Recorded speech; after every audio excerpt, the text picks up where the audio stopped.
Marxist యోధుడు సుందరయ్య 40వ వర్ధంతి సభ AP paper mill దగ్గర ఉన్న బీటీఆర్ భవన్లో జరిగింది.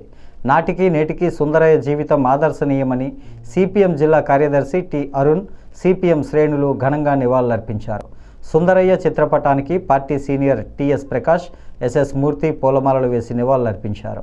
ఈ సభకు అధ్యక్షులుగా బి పవన్ వ్యవహరించారు. అరుణ్ మాట్లాడుతూ 1964లో నవంబర్ 7న సిపిఎం ఏర్పాటులో పుచ్చలపల్లి సుందరయ్య పాత్ర కీలకమైనదని తెలిపారు. తెలంగాణ రైతాంగ పోరాటాల్లో ముఖ్య పాత్ర వహించారని అన్నారు.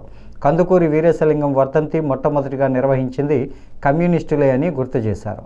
నాయకులు బి పూర్ణిమారాజు, ఐ సుబ్రహ్మణ్యం, రాంబాబు, సోమేశ్వరరావు, వెంకటలక్ష్మి, పడాల రామకృష్ణ, తాతారావు, సత్యరాజు, కాంతారావు, వెంకటేశ్వరరావు, రాజేష్, సుధా తదితరులు ఈ కార్యక్రమంలో పాల్గొన్నారు.